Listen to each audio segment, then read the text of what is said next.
교과서 84페이지부터 시작하도록 하겠습니다.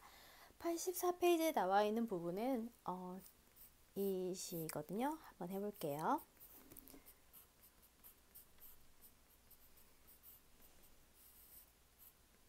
이렇게 써봤습니다. 봄춘자인 건 많이 봐서 알 것 같아요. 그런데 흥자는 조금 어려워 보이죠. 흥자는 무슨 흥자냐면 일어날 흥자랍니다.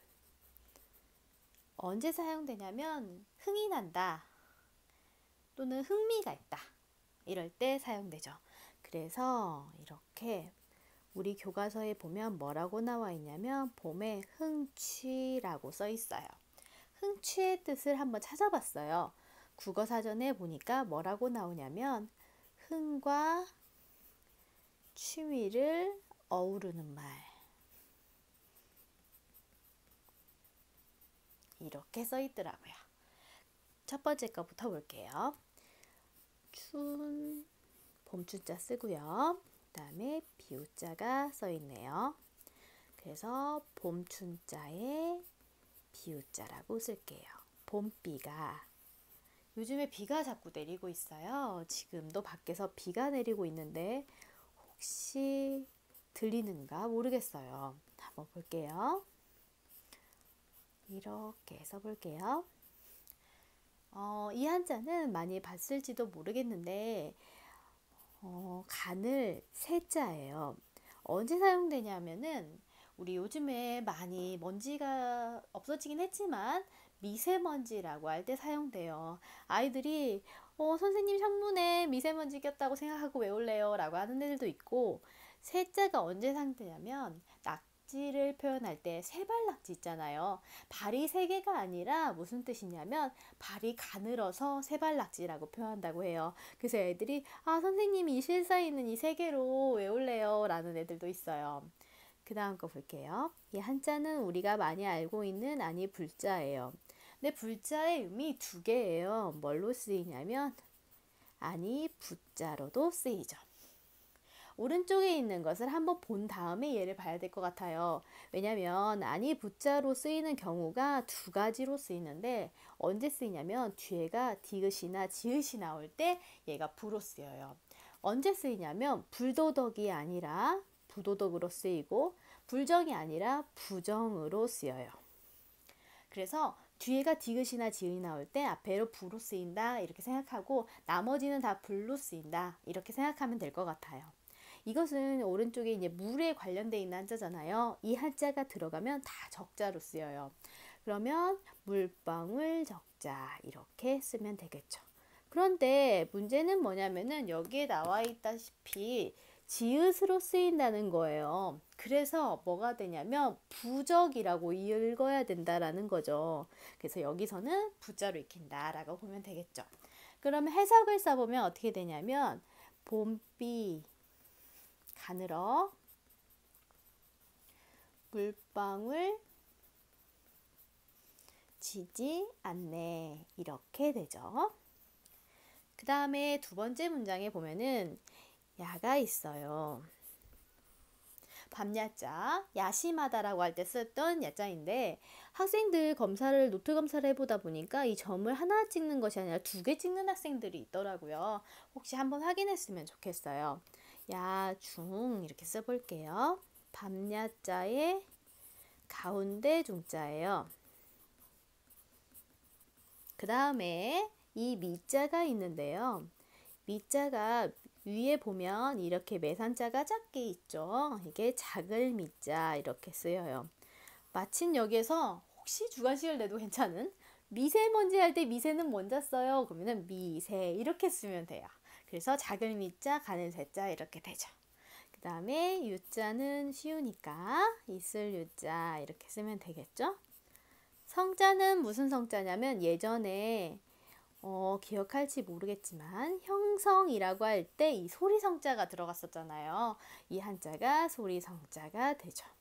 그러면 어떻게 되냐면 봄비가 가늘어서 물방울이 지지 않기 때문에 톡톡톡톡 소리가 나지 않고 그냥 보슬비처럼 살금살금 내려서 밤중에 작게 소리가 있네. 잘 들릴 듯 말 듯 이렇게 들린다는 얘기죠. 그 다음에 세 번째 볼게요. 세 번째는 여기에 포크 하나가 있죠. 이것을 손으로 표현돼요. 위에 있는 비우자가 들어가 있다는 얘기는 날씨에 관련된 부분이라는 얘기고, 여기에서 나타내는 이 손이 이제 눈을 쓴다라는 얘기가 되겠죠. 그래서 눈설자가 돼요. 그 다음에 진자가 있어요. 이거 하나만 써야 되는데 두 개 쓰는 아이들이 덜어 있어요. 왜냐하면 이걸 두 개 쓰는 이유는 글서자 같은 경우에 이걸 두 개 쓰기 때문에 그런 것 같아요. 이 다할 진자인데 해석이 조금 애매모호하니까 한 번 더 봐야 돼요. 눈이 다하다. 어떻게 하면 눈이 다 없어질까요? 다하다 이렇게 되죠. 그래서 눈이 다하려면 어떻게 해야 돼요? 이렇게 질문한다면 여기 다하다 여기다 밑에다가 녹는다 이렇게 쓰면 되겠죠. 그래서 눈이 다 녹아버려서 어떻게 하냐, 남쪽에 있는 남역 남자, 이 오른쪽 한자는 물이 있죠. 그 다음에 계곡을 이렇게 지나가서 이렇게 크게 만들어지는 시냇물 계자예요. 계곡이라고 할 때 쓰이죠. 그 다음에 창자는 좀 어려운 것 같으니 한번 볼게요. 오른쪽에 있는 한자가 장자, 이렇게도 장자. 우리 친구들 이름 중에 장씨, 성이 장씨인 사람들 있잖아요. 이 한자를 많이 써요. 이 장자는 음인데 이게 물이 불어나다 이런 뜻으로 쓰이잖아요. 그런데 변음이 돼요. 어떻게? 창으로 변음이 되어서 이렇게 돼요. 물론 형성자는 많지만 창자로 변음이 됐어요. 예전에는 장자로 익혔겠지만 시간이 지나면서 이렇게 창자로 변하는 이런 경우들이 있어요. 우리도 일상생활에서 찾아볼 수 있어요. 예를 들어서 진짜를 요즘에는 찐? 이런 말로 쓰잖아요. 이렇게 생각하면 될 것 같아요. 시간이 지나면서 우리가 편하게 쓰는 방식으로 변해서 사용한다. 이렇게. 그러면 해석이 어떻게 되냐면 눈이 다 녹아 남쪽 시냇물이 이렇게 쓸까요? 시냇물이 불었을 테니 이렇게 썼어요. 그 다음 마지막 줄은 풀초자인 건 다 알죠? 아자 한번 볼게요. 얘도 마찬가지죠. 이렇게 써도 되고 이렇게 붙여서 써도 상관은 없어요. 이렇게 썼어요. 이 밑에 있는 부분을 나타내는 것이 코끼리의 상아를 나타낸대요. 그래서 이 아자음이 떨어지고 이 풀이 나서 싹아 이렇게 되죠. 그 다음에 다소, 마늘 다자에 적을 소자 쓰고 생자 이렇게 쓸게요. 이 마늘 다자와 적을 소자 이렇게 쓰고, 그 다음에 이 한자는 무슨 자냐면 살생도 되고 날생도 되고 그래요. 그런데 우리가 날생이라고 쓰는 이유는 여기서 이게 생겨났다 뭐 이런 뜻으로 쓰이기 때문에 그래요. 살생으로 쓰는 경우도 있는데 살생은 생화를 나타낼 때 쓰여요. 우리가 만약 생일을 나타낸다 라고 할 때는 살생을 쓸 것 같아요? 날생을 쓸 것 같아요? 당연히 태어나다 이런 뜻이니까 날생을 써야겠죠. 이런 뜻으로 변한다고 보면 될 것 같아요. 여기에는 이제 날생으로 쓰이겠죠. 이렇게 볼게요. 그러면 해석을 한번 써볼게요. 풀싹이, 다소를 설명을 깜빡했네요. 한번 볼게요. 다소 이렇게 한번 밑줄을 그어볼게요.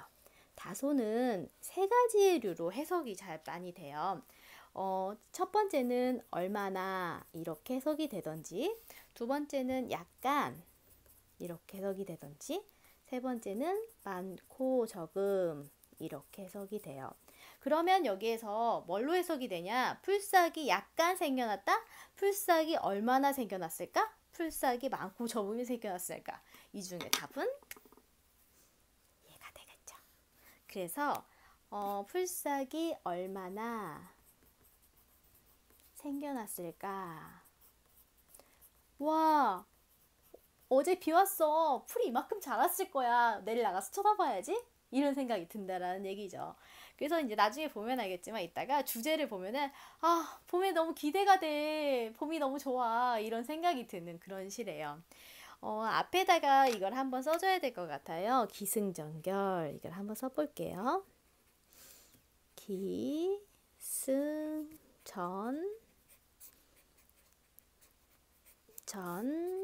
이렇게 한번 써볼게요. 이 기승전결을 쓴 이유는 이렇게 볼게요. 이 시장이 일어나죠. 봄비가 가늘어 물방울 지지 않고 그걸 이어받아서 그래서 소리가 작게 들린다는 얘기가 나와요. 하지만 이 전자가 붙어서 전환이 되기 때문에 다른 이야기가 살짝 나오죠. 눈이 다 녹아서 슉 남쪽 시냇물이 불어났대요. 그리고 나서 갑자기 이 이야기가 나온 것을 전체로 이어서 맺어줘요. 그래서 다른 풀싹들도 이만큼 비가 왔을 테니 풀싹이 자라났을 것이다 라는 기대감에 젖어지게 되죠. 그 다음에 해석 순서를 먼저 써볼게요. 봄의 흥취, 그러니까 1, 2로 해석이 되고 다른 색으로 한번 써볼까요? 봄비가 가늘어 물방울 지지 않네 이렇게 해석되죠. 밤중에 작은 소리가 있네. 눈이 다 녹아 남쪽 시냇물이 불어나고 풀싹이 다소 얼마나 생겨났을까 이렇게 해석이 되죠. 그 다음에 봐야 될 것은 1번 볼게요. 작가가 정말 중요해요. 시험 문제에 꼭 나오는 부분이거든요. 정몽주거든요.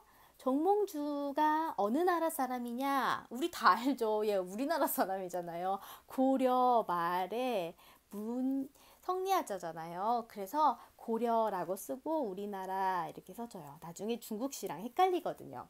그 다음에 우리나라 사람이고 성별은 남자다. 나중에 여자시랑 헷갈려서 이렇게 써야 될 것 같아요. 그 다음에 두 번째는 뭐가 있냐면 형식. 형식은 이렇게 쓰면 될 것 같아요. 하나, 둘, 셋, 넷, 다섯 개니까 5원이었고요. 그 다음에 하나, 둘, 셋, 네 줄로 써져 있죠. 그래서 5원, 절구라고 써야 될 것 같아요. 그 다음에 3번 운자. 운자는 저번에도 말했지만 얘가 짝수구의 맨 끝자에 원래 필수적으로 붙어 있어야 돼요. 그래서 성하고 생은 당연해요. 봐볼까요? 성하고 생을 이렇게 써볼게요. 그리고 나서 뭘 지워야 돼? 초성을 지워야 돼요. 초성을 이렇게 지우고 엉하고 앵이네? 그러면 중성을 한 번 더 지워요. 그러면 뭐만 남냐면 이응만 남죠. 지금 이응으로 운자가 맞다라는 얘기예요. 첫 번째 줄 맨 끝자도 한번 볼까요? 얘는 선택이었잖아요. 한번 보면 얘는 받침이 뭐예요? 기역이에요. 그래서 얘는 아닌 거죠. 그래서 답은 뭘 써? 이응을 쓰는 것이 아니라 뭘 써야 돼? 한자를 써야 된다라는 얘기죠. 성하고 생 이렇게 쓰는 거죠. 그 다음에 4번은 뭐라고 쓰냐면 주제. 지금까지 말했던 봄에 대한 기대 이렇게 쓰죠. 그 다음에 끊어있기는 무조건 외워야 되는 부분이었죠. 어떻게 끊어야 돼요? 무조건 뒤를 3으로 끊는 게 포인트였죠. 이렇게 뒤를 3개씩 남겨놓고 끊어주면 2, 3으로 끊어진다는 것이 포인트였어요. 그 다음에 봐야 될 부분은 이게 계절적 배경을 나타내는 부분이 어디에서 나타내지냐 이런 부분이 나타나져요. 그래서 계절적 배경을 나타내는 부분은 이 한자예요. 그래서 이것이 계절적 배경을 나타내는 한자 이렇게 쓸게요. 그 다음에 시간적 배경을 나타내는 부분은 어디에 있냐라고 나와요. 시간적 배경은 어디에 있을까요? 그래서 여기 이 한자. 얘는 밤이에요. 시간적 배경을 나타내는 한자. 이렇게 가죠. 그래서 계절적 배경을 나타내는 구절은 어디입니까? 그러면 기구 이렇게 써요. 왜냐하면 기에 나타내는 기의 구절이다 이 말이죠. 그 다음에 시간적 배경을 나타내는 부분은 어디입니까? 그러면 승구라고 써요. 승에 나와 있는 구절이다. 그래서 이 야자가 들어가 있는 것을 나타내죠. 그래서 시험 문제는 이렇게 나올 것 같아요.